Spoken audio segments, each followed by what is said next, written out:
as we are covering that as part of faculty lecture.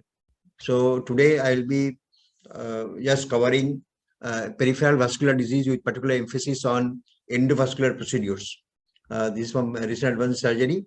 So let me share my screen and start.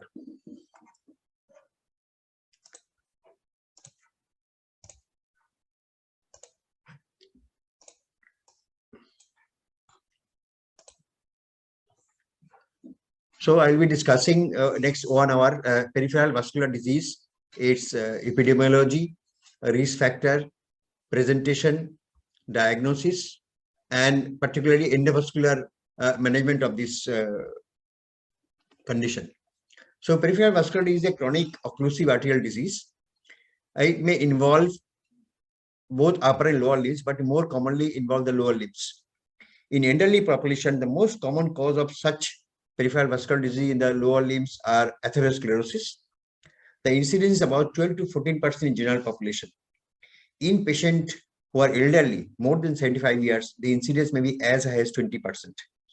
Most of the patients with this peripheral arterial disease has associated coronary artery disease or cerebrovascular disease, and these are important causes of mortality in this patient. And this, as I said, atherosclerotic is the most common cause for such.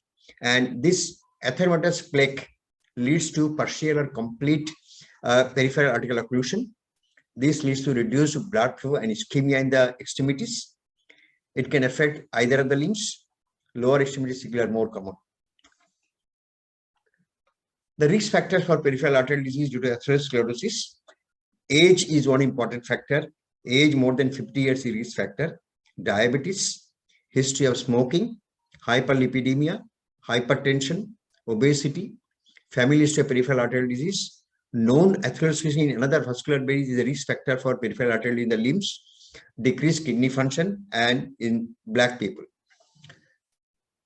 So if you come to the presentation of peripheral arterial disease, there are some American College of Cardiology and American Heart Association guidelines which defines presentation of peripheral disease by 4 important groups. A good number of patients may be asymptomatic. They can present intermittent claudication. They can present with critical limb ischemia, and some patients may present with acute limb ischemia. So the prevalence of peripheral disease increases with age.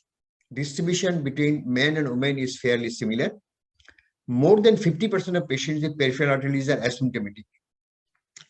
In around 29% of patient can present with critical limb ischemia, and symptomatic peripheral arterial disease patients 70% at risk for subsequent cardiovascular events. So what is intermittent claudication? This is a pain which comes up on walking, and the site of claudication depends on the site of occlusion. If the patient has got aortoiliac disease, claudication may occur in the buttock or in the thigh. Patient having more distal disease in the femoral and popliteal segment may have pain primarily in the curves. This pain worsens with walking and resolves with rest. And there is a Boyd grading for this claudication as A, B, and C. In A, patient has got pain for walking after some distance. As he continues walking, the pain disappears as the pain-producing substances are washed up by collaterals. In B, patient has pain, and in spite of pain, patient can continue walking to his desired distance. In C, patient has pain and patient is compelled to take a rest to get rid of the pain. What is critical limb ischemia? Critical limb ischemia is characterized by few important parameters, which will include a chronic ischemic rest pain. Patient has pain even at rest, at night also. It's a nocturnal recumbent pain. Or there can be ischemic skin lesion that may include ulcers or frank gangrene. There is markedly impaired perfusion, and if you measure the segmental blood pressure in the leg, ankle systolic blood pressure will be less than 50 mmHg, or toe pressure may be less than 30 mmHg. What is acute limb ischemia? Any patient with peripheral arterial disease with atherosclerosis, patient may have sudden onset of ischemia, which may be of less than 2 weeks duration. There is sudden decrease in limb perfusion, and this may be an immediate threat to limb viability. Acute limb ischemia present with 6 P's: pain, pallor, pulse, paresthesia, poikilothermia, and paralysis. This peripheral artery disease can lead to a number of complications. Some complications may be local in the limbs in the form of ulcer, gangrene, and limb ischemia. It can be associated with coronary artery disease or cerebrovascular disease, resulting in acute myocardial infarction, stroke, and death. And this patient has a tune of 25 to 30% patient may have major cardiovascular or cerebrovascular diseases. This peripheral arterial disease has some major adverse cardiovascular event described as MAC or major adverse limb events, despite use of antiplatelet therapies, anticoagulation, revascularization. Atherothrombotic events often lead to complication of peripheral arterial disease such as limb ischemia and cardiovascular events. The polyvascular disease can affect multiple sites, and there is increased rate of thrombotic events as well as other cardiovascular outcomes, myocardial infarction or stroke. This is a classic appearance of peripheral gangrene involving the digits, or sometimes patient may have patchy gangrene in the limbs. There are different grading system and staging of this peripheral ischemia, and there are a lot of staging system coming up. I'll discuss a few important staging system, and this staging system takes into account the anatomical grading. This may take into account symptomatic gradings and some grading based on investigations. American Society of Cardiology has described this chronic limb ischemia into 4 stages. This was discovered by Fontaine in 1954. The stage 1 is described as asymptomatic. Stage 2 patients are described as having intermittent claudication. Stage 2A is intermittent claudication after walking. He can walk till 200 meters. Stage 2B, intermittent claudication after walking less than 200 meters. Stage 3 is rest pain, and stage 4 is ischemic ulcer or gangrene. There is another grading described as Rutherford grading, which is different for acute limb ischemia and for chronic limb ischemia. Acute limb ischemia may be divided into the limb is viable in spite of acute event in the lower limb. Second is it can be grade 2 as threatened. 2A, low risk of myonecrosis. 2B, high risk of myonecrosis, ischemic nerve damage. And grade 3 is irreversibly damaged categories, which may require amputation.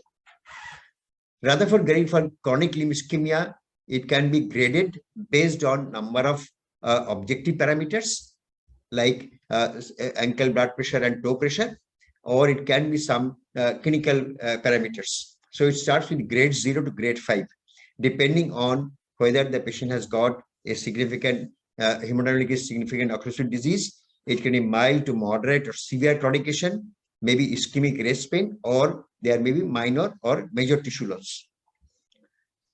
There is another classification described as Bollinger angiography classification. This is an anatomical classification based on catheter-directed angiography. This was first described by Vogelbach in 1975. This divides peripheral structure in the lower limbs into pelvic, thigh, and calf vessel. Each segment of this vessel is given a score of 1 to 9 based on the findings of angiography. So each leg may have a score of 27, and if you take both lower limbs, the total score may come to 54. So this Bollinger classification takes into account each of these segment of the arterial system, starting from abdominal aorta as 1, and then common iliac, and then going down up to the posterior tibial or peroneal arteries. And this segment of arteries, there are 4 categories of severity. This 4 categories of severity includes a complete occlusion, luminal stenosis greater than 50% of the lumen, luminal stenosis from 25 to 49% of the lumen, and plex, which is covering less than 25% of the lumen. This angiogram is also graded by the number of lesion. It can be a single lesion, multiple lesion encompassing less than half of the disease segment, and multiple lesion encompassing more than half of the disease segment. There is another important group which combines 14 societies from Europe and North America of different vascular societies and cardiac societies. They come to a transatlantic consensus document described as TSC, initially at 2000 and then subsequently modified as TSC 2007 and described as TSC 2 consensus documents which divide the lesions based on the site of disease. So it can be under aortoiliac lesions involving common iliac artery, external iliac artery. It can be a common femoral artery lesions, describe it as the common femoral artery and profound artery. This TSC grading is again from A to D, and this A to D is based on the either it is single lesion or it is a multiple lesion, and depending on which vessel is involved and whether it is a partial stenosis or it is a complete stenosis. So this grading is starting from A to D, TSC grading, and based on this TSC grading, the treatment has been advised based on the diagnosis on angiographic evaluation of this lesion. So if it's TSC A lesion, endovascular management alone is adequate. TSC B lesion, primary treatment is endovascular management. In TSC C lesions, when there is more critical narrowing of the vessel or more stenosis, surgical management is described as superior long-term results, and endovascular management is reserved for surgically high-risk patient. In TSC D lesions are to be treated by open surgery in the form of bypass. There is another important classification for this peripheral limb ischemia, which takes into account the wound, ischemia, and infection classification system. These are the patients who are evaluated with a grading for wound, ischemia, and presence of infection, described as Wi-Fi classification system: wound, infection, and ischemia. So wound grade is described based on the presence of gangrene or ulcer or both. Ischemia grading is based on ankle brachial index, ankle systolic blood pressure, and toe pressure. The infection grade is based on signs and symptoms of infection. So if you go to the wound grade is grade between 0 to 3, where whether the ulcer or gangrene is present. 0 is no ulcer, no gangrene. 1 to 2 will be a superficial ulcer or a deeper ulcer. And in 1, there is no gangrene, but in 2, there may be gangrene which will lead to the digits, distal part of the foot. A 3 is extensive deep ulcer or extensive gangrene. So these are the wound grades. And ischemia grade is based on ankle brachial index, ankle systolic blood pressure, or toe pressure.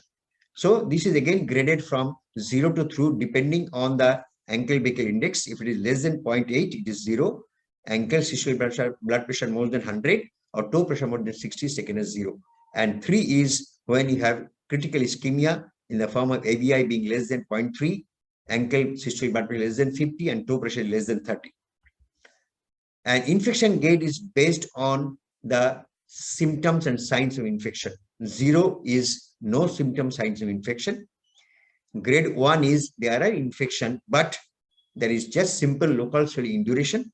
There may be erythema which is less than 2 centimeters. Patient may have local pain or tenderness. There may be purulent discharge. In grade 2 and grade 3, this indicates more severe infection.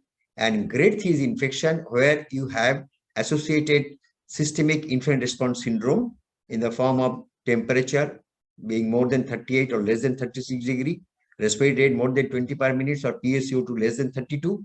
WBC count is either more than 12,000 or less than 4,000 with 10% immature WBCs. So how to diagnose this peripheral artery disease? This can be diagnosed based on your history and clinical examination. This patient requires a complete examination of cardiovascular system to exclude cardiovascular disease, examination of the limbs. Apart from this, there are some important investigations which can help to diagnose and grade this particular peripheral arterial diseases with Doppler ultrasound, CT angiogram of lower limbs, including infernal aorta, MR angiogram, and digital subtraction angiogram. So this physiological test may be assessed while doing a Doppler ultrasonography. So important is to assess ankle brachial index. In some patients who are having a atherosclerosis or the artery sclerosed, in that case, ABI may be falsely elevated. If ABI is shown more than 1.4, then should rely on toe brachial index, which is a more sensitive marker than ABI. And in some patients, ABI may be normal, but these are the patient who has got exertional leg pain. In that case, exercise ABI is important to identify patient having peripheral arterial disease. So what is Doppler ultrasonography? This is a very important investigation for assessment of peripheral arterial disease. Is non-invasive and least expensive. It's a very important screening tool. What you can gain, what are the information one can gain by doing a Doppler ultrasonography? You can see the vessel anatomy. You can measure the blood flow velocity in the particular vessel. With a audible signal, you can listen to the audible signal coming from the artery in the peripheral part. Either it's a lub-dub or it's a turbulent sound in the form of murmur because of stenosis. You can trace the arterial waveform by using sphygmoid cuff. You can measure the segmental blood pressure in the thigh, in the cuff, and in the ankle, and in the toes. From that, you can measure the ankle brachial pressure index.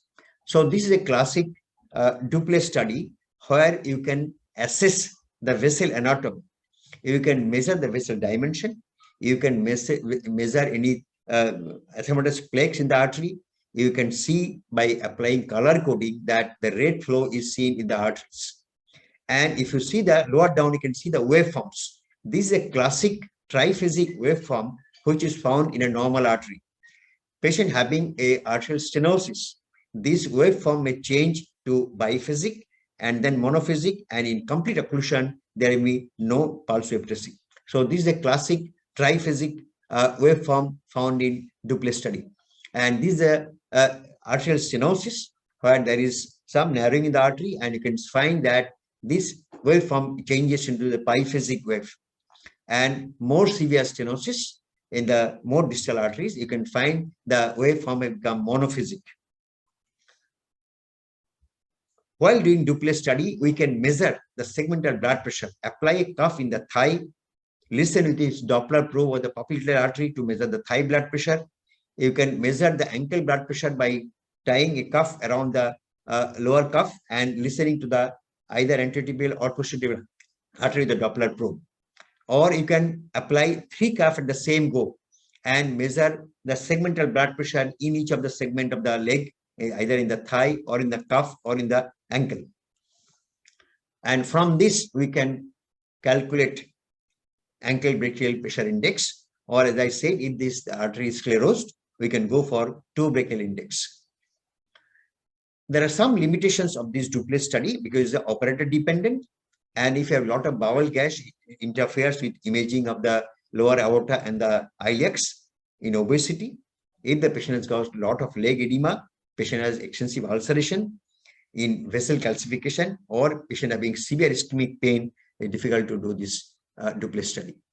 Again, CT angiography is a very important investigation for arterial mapping. It can show you the stenosis in the particular arterial segment.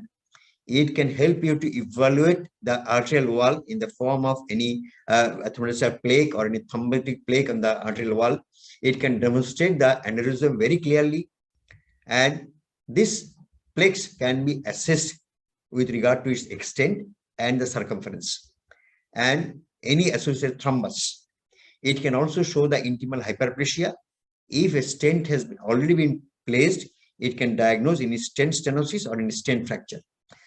So patient with renal insufficiency, this contrast is again contraindicated, but patient with mild renal disease may tolerate contrast from 80 to 100 ml with adequate hydration.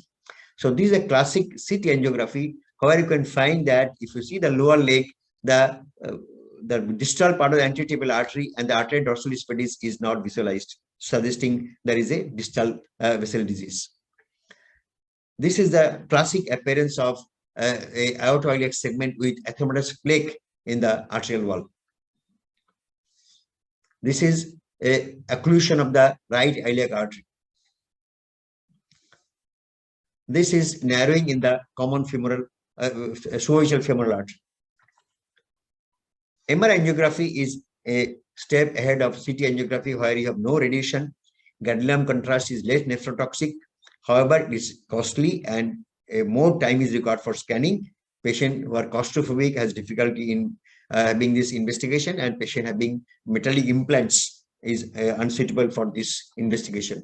And this again is a very clear delineation of the vessel. You can see that there is occlusion of some segment of the femoral vessel here. You see, the femoral is occluded and there is extensive collaterals around the knee. Digital subtraction angiography is the gold standard for evaluation of peripheral arterial disease. It is an invasive investigation. It requires radiation exposure, needs iodine contrast, and there are some complications inherent to this DSA. But there is limited role of only diagnostic DSA, because now we have good quality CT and MR angiography. So digital subtraction angiography is done only when some endovascular treatment is planned. This is a classic digital subtraction angiography. You can see there is narrowing in the femoral segment, and also there is disease involving the profunda and the superficial femoral artery. So what is the treatment for peripheral arterial disease? Treatment of peripheral disease needs a holistic approach. It's a treatment which requires a multi-modality team, and one should consider the individual risk factors and the preferences. A patient-centered care, shared decision-making, and treatment options should be discussed for planning a rational treatment. So what are the treatment available in general?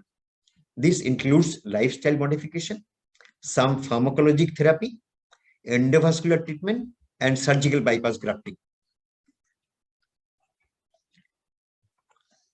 So what is lifestyle modification? There are a lot of lifestyle changes which enhances or are factors for outcome in peripheral arterial disease. So regular exercise can improve functional status, can improve claudication, and it has been shown that regular exercise can reduce cardiovascular events in patients having peripheral arterial disease. Smoking cessation is very important, and this is essential for management of patient having peripheral arterial disease. It also reduces cardiovascular events. Obese patients are at more risk. Obese patients are at more risk of cardiovascular events. So weight loss is very important part of lifestyle modification for management of peripheral arterial disease. This pharmacologic intervention is very important because there are a lot of comorbidities in the form of hyperlipidemia, hypertension, diabetes. So this needs adequate pharmacologic therapy. Apart from this, antiplatelet drugs are also very important. There is another important condition called homocystinemia. If that is diagnosed, one should opt for treatment for hyperhomocystinemia also. So antiplatelet drugs are very important. It has been shown that the antiplatelet drugs reduce a stroke, myocardial infarction, and vascular death. And the commonly used antiplatelet drugs include aspirin, clopidogrel, and rivaroxaban. Combination treatment with aspirin and low-dose rivaroxaban has shown to have a major event being prevented in cardiovascular and also major advanced limb events. Even with patient having revascularization being done, post-revascularization patients should continue with antiplatelet agents. And this antiplatelet agents has been shown to decrease amputation and mortality after revascularization. For claudication, patient having claudication can improve with some exercise, and it has been seen that cilostazol is a phosphodiesterase inhibitor, can improve claudication. The drug used earlier, pentoxifylline, is not recommended for claudication due to lack of efficacy. Anti-hyperlipidemic drugs are very important in management of peripheral arterial disease. Statin therapy is indicated in all patient peripheral arterial disease. Statin therapy has also been found beneficial for cardiovascular outcome in patients with atherosclerotic vascular disease. Hypertension control is important to reduce the cardiovascular events and death. Diabetes control can be achieved either with exercise, diet, oral hypoglycemic acid, or insulin. Some patients may not respond to the lifestyle modification and drug treatment, and these are the patients who are candidates for revascularization. So critical limb ischemia, patient having failure of conservative treatment. In acute limb ischemia, revascularization may be a primary therapy or after failure of conservative treatment. Determination of optimal study is highly individualized, and one should be flexible in selecting the type of procedure to be offered to a particular patient. So now we have both open and endovascular interventions for managing peripheral artery disease. So how to decide to go for endovascular or open surgery? So consider wide variety factor. As we have discussed in TSC grading, A is managed with endovascular treatment, B is endovascular treatment, C is a area where one can choose both endovascular and open surgical treatment, and TSC D should always be with open surgery. Apart from this, one should consider anesthetic risk, severity of other comorbid conditions, durability of the intervention, extent of tissue loss, and previous failed interventions. Endovascular treatment is particularly indicated when there is short segment lesion in angiography. Aortovelar disease is having a very excellent durability in larger arterial vessels, and this aortovelar disease, if you are going for open surgery, it requires a very major surgery as with higher morbidity and mortality. Infraangular disease may be managed with endovascular treatment, and choice of revascularization, however, is complicated in tibial disease, in more distal disease. In more distal disease, EVT has lower patency rate in 1 year. So endovascular approaches, the advantages are it has got reduced peri-procedural morbidity and shorter hospital days. Drawbacks are it has a less hemodynamic gain and inferior long-term durability compared with bypass surgery. What are the options for endovascular treatment for peripheral arterial disease? This can be in the form of a balloon angioplasty, and some cases balloon angioplasty followed by stent placement. And newer drug-eluting stents are found to be more efficacious. Apart from the angioplasty and stenting, there are some newer endovascular treatment available now for clinical practice. So what is balloon angioplasty? The procedure is done by interventional radiologist or cardiologist. Initially, you have to have, this is usually done under a local anesthesia. Patient has an arterial access. Get a good angiogram. Demonstrate the length of narrowing, collaterals, and runoff. Pass a guide wire and cross the lesion with the guide wire, and distal end of the guide wire is plugged into a vessel of normal caliber. Over the guide wire, pass a angioplasty catheter with balloon, and at the desired site of stenosis, expand the inserted balloon at the lesion to the appropriate pressure. And once this balloon dilates this stenotic lesion, do a final angiogram to look for whether the lesion has opened up and whether there is distal runoff. Look carefully for any dissection induced by this balloon angioplasty, any luminal filling defect, or any residual stenosis. So this is a classic aortoiliac disease where a successful balloon angioplasty has been done. In balloon angioplasty, it can be a balloon angioplasty alone, or you can do a balloon angioplasty plus placement of a stent. We'll come to that. So now you come to the different advancement in angioplasty balloons. There are different types of balloon angioplasty balloon. One is standard angioplasty balloon, where you pass the balloon over the guide wire and just dilate the balloon at a desired pressure. But patient having a gross atherosclerotic disease, where you need to also take care of the atheroma, then newer balloons has been available in the market now in the form of cutting balloons, cryoplasty balloons, focal pressure balloons, and drug-coated balloons. What is cutting balloon? In cutting balloon, there are a number of longitudinal microsurgical blades that create multiple atherectomies upon expansion. Cutting balloons are used for short segment compatible disease, stenosis of a bypass graft, in-stent restenosis, bifurcation stenosis. And what is that cutting balloon? You see, in the balloon, there are some ridges There are some cutting, these are all microsurgical balloons, and these cutting ridges can cut through the obstructing lesion in the particular vessel, and then you inflate the balloon to a desired pressure.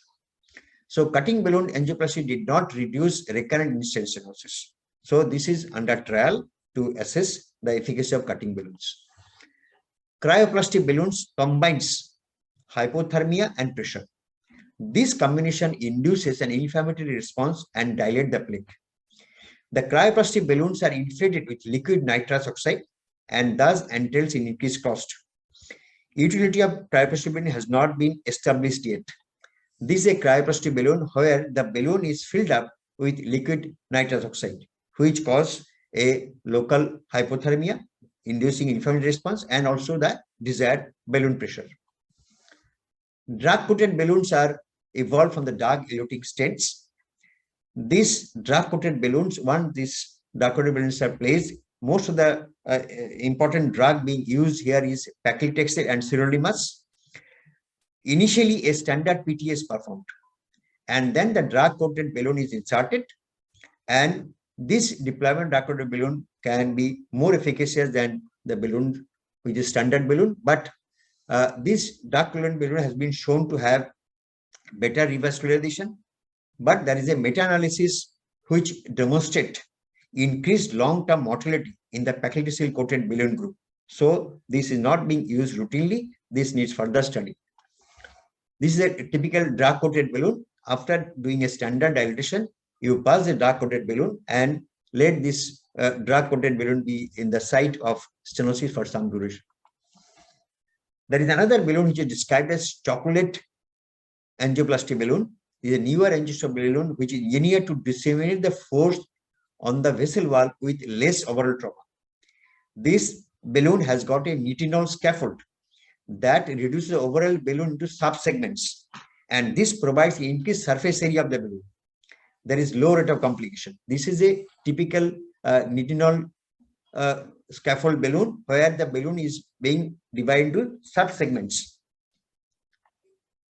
This nitinol scaffold balloon can be used for dilating the stenosis of long segments. This is a nitinol chocolate PTA balloon. So apart from the endovascular management with the balloon angioplasty only, people have come up with the idea that if you can place a stent across this stenotic area, the results are better. And stents are made of metals which are placed intraluminally. This can be either a bare metal stent or covered stents. And this can be either balloon expandable stent or it can be self-expanding. The current stents composed of nitinol, nickel, titanium, stainless steel, cobalt, or chromium. So these are different varieties of stents which are flexible, which can be either placed by a balloon or this can be a self-expanding metallic stent. These are the situations. You see, on the left side, there is a complete occlusion of the left common iliac segment. A self-expanding metallic stent is placed and you can see the continuity being restored. Balloon expandable stents are mounted onto a delivery system over an angioplasty balloon. And these are rigid to prevent movement and allow for precise placement. These balloon expandable stents can get deformed by external compression. However, they can be used in iliac, subclavian, mesenteric, and renal arteries. Balloon expandable stents are often composed of stainless steel, cobalt, or chromium. These self-expanding stents are made of metals, and these are mounted on a device, and the radial force of the material causes the stent to expand upon deployment. This self-expanding stent contains nitinol, which provides the flexibility and memory that makes up the stent's primary function of exerting expansile force on the diseased vessel wall. It is important to select the size of the stent little larger than the vessel diameter. These are the balloon expanding stent, and this stent is placed in the site of stenosis. There are some stents now available which are described as covered stents. These self-expanding stents may be a covered stents where the patency is said to be better than the non-covered stents. These are the covered stents where you place the stent and there is a covering which prevents ingrowth of this atheromatous plaque into the lumen of the vessel. These are the covered stents. Like drug-eluting balloons, you have drug-eluting stents, and these stents are coated with either paclitaxel and sirolimus. And as he said that there has been some increased mortality in patients having a paclitaxel or sirolimus coated stents. So this further study for clinical practice. Atheroma is one important cause of obstruction in the peripheral arterial diseases, and conventionally this atheroma is treated with an open atherectomy in the form of endoatherectomy. But with advent of some endoluminal procedures, this atheroma can now be managed with some endovascular treatment. And this atheroma, which are not very critically narrowing the vessel, can be managed with endovascular treatment by placement of either a balloon angioplasty or a stent. There is now an additional option for doing endoluminal atherectomy. And this atherectomy can be done either by a directional atherectomy, rotational, orbital, or by laser atherectomy. In directional atherectomy, this uses a carbide cutting blade with varying sizes to customize the type of lesion. This device is placed in the site of atheroma, and this device rotates and moves across the lesion. As the blade is advanced, the particles are contained by the protection device and prevents distal embolization. This is a classic endoluminal procedure where this device rotates and this atheroma is sucked into the device, and this device prevents this atheromatous segment to get embolized in the distal segment. In rotational atherectomy, this uses a metallic drill. It is a high-speed rotational drill used in a variety of different plaques, including calcified and soft thrombus. This device has got a specific aspiration system which prevents distal embolization.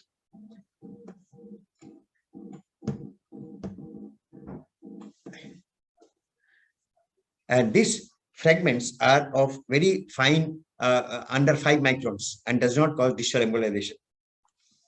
This is a classical rotational atherectomy device where this device rotates and sucks in this atheromatous plaque, and a aspiration system prevents distal embolization.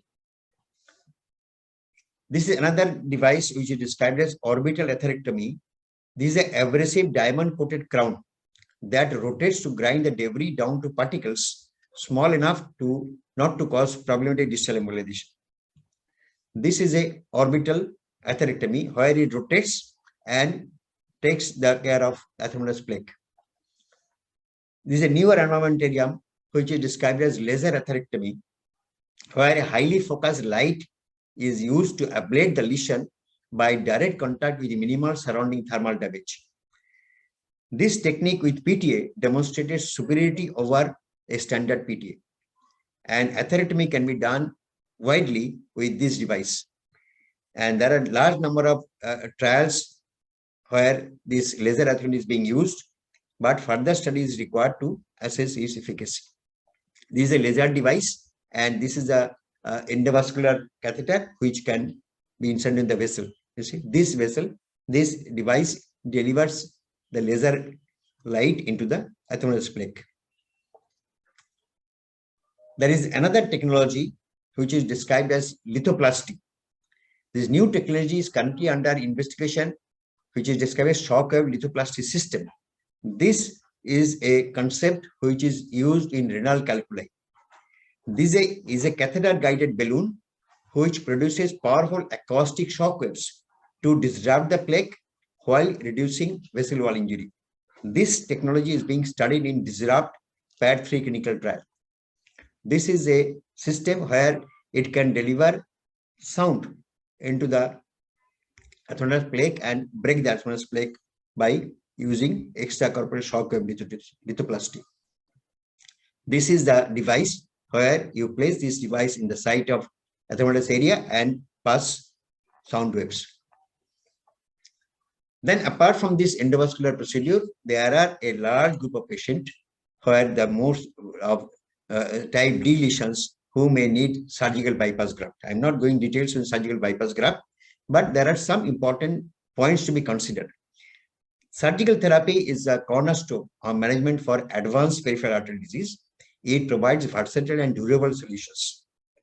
However, patient selection is important, and the outcome of surgical bypass depends on the distribution of the disease, status of the limb, comorbid conditions, and conduit availability. And surgical bypass graft is indicated when the symptoms are interfering daily activities. There is failure of conservative treatment, failure of endovascular treatment. Patients are significantly disabled, impairing their activities of daily life. Skin ulcer on wounds in the leg which are not healing. Gangrene in the leg, distal leg. A surgical bypass may reduce the level of amputation. And patient with chronic critical limb ischemia, where there is reasonable life expectancy and good functional status, one can consider doing a surgical bypass. So current guidelines says that patients who are appropriate surgical anesthesia risk and who are projected to survive at least 2 years should receive a vein bypass graft for advanced limb ischemia. Higher risk patient with short life expectancy should receive endovascular treatment. And there are trials now underway in US and UK, and BEST CLI and BASIL 2 trials, where they are evaluating patient having a endovascular treatment and the open surgical outcome. So in open surgery, this surgery was described way back in 1950s, which is described as end atherectomy.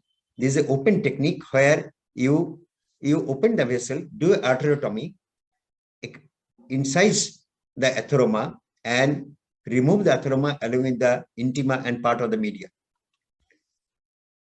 This advantage is a autogenous nature, no need for a conduit. However, the limitation of endarterectomy is you expose the vessel and you make an area which is raw with media being exposed, and there is more chance of thrombosis in the same site. And next part of the treatment by surgical bypass is an open bypass graft. And this bypass graft will depend on the site of block. If it is an aortoillar disease, you can do an aorto bifemoral bypass, aorto unilateral femoral bypass. It can be iliofemoral bypass, femorofemoral bypass, or distal leg bypass. And the 5-way potential is very good if you choose a particular good conduit. Surgical bypass provides a versatile, flexible tool for revascularization. It is applying a broad range of disease patterns from aorta down to the foot. Principal elements for success will be to find a good unobstructed inflow. You should choose a good quality conduit, and you should ensure that there is an adequate outflow distal vessel. In aortoillar reconstruction, a prosthetic graft is better because it suits to the diameter of the aortoillar segment. Both Dacron and PTFE has excellent long-term results. But the limitation of prosthetic grafts are their potential for infection. It's an infrequent but very highly morbid complication. There can be anastomotic pseudoaneurysms or there can be thrombosis. Infangular reconstructions mostly uses a segment of great saphenous vein for bypass. However, some patient requiring revascularization may not have adequate ipsilateral great saphenous vein available. In this scenario, we can take a contralateral great saphenous vein or short saphenous vein or arm vein as the next choice. Majority of the lower limb extremities reversion can be performed autologous vein, but in some circumstances you may need to use this prosthetic graft. What are hybrid approaches? We have described about the endovascular treatment and the surgical bypass graft. In some situations, you can combine both the procedures, and it has been seen that this can have a better outcome. A combination of catheter-based and open techniques achieve better revascularization with less invasiveness. This can be, suppose, an open comoral femoral endarterectomy with concomitant angioplasty and stenting of aortoillar disease. It can be iliac stenting combined with femorofemoral or femoral distal bypass. So it's a combination of procedure. You do some part with the endovascular in one segment and other segment you do by open surgical bypass. The other patient having peripheral arterial disease may have thrombotic events in the form of complete occlusion of the vessel. So once you diagnose this patient with a peripheral arterial disease, you can take some measures to prevent the thrombotic events. And a lot of drugs has been studied for prevention of atherothrombotic events in peripheral arterial disease. And there are a number of trials underway. It has been seen that clopidogrel is a very important antiplatelet agent. It causes significant reduction of stroke, microinfarction, or vascular death. It observed lower rates of gastric hemorrhage than aspirin, but increase in minor bleeding. A combination of clopidogrel with aspirin is better in preventing ischemic events. Rivaroxaban has been studied in some trials. It has been shown that it reduces incidence of stroke, either MI or cardiovascular death, and other adverse limb events. A combination of aspirin and rivaroxaban has been found to be a better option in patients with peripheral arterial disease. And a study has been done which has shown the superiority of combination of rivaroxaban 2.5 mg twice daily and aspirin 100 mg in patient having peripheral arterial disease. So in conclusion, peripheral arterial disease and its associated complications are common among elderly population. There are good number of classification by vascular societies, including Wi-Fi and glass classification system. Lead preservation continues to be the goal for patient peripheral arterial disease. Endovascular interventions have played a larger role in patient of peripheral arterial disease. Although standard angioplasty and stent placement demonstrate good potency, there is a push to create technology with improved outcomes. Newer technology has been used and many others are on the horizon. Although some devices have demonstrated superiority, it is clear that significant research and clinical trials are necessary to determine the specific utility and effectiveness of each device. Thank you. So this is a brief overview of the recent advance in endovascular management. So any question in the chat box? You can ask any question in the chat box, we can answer.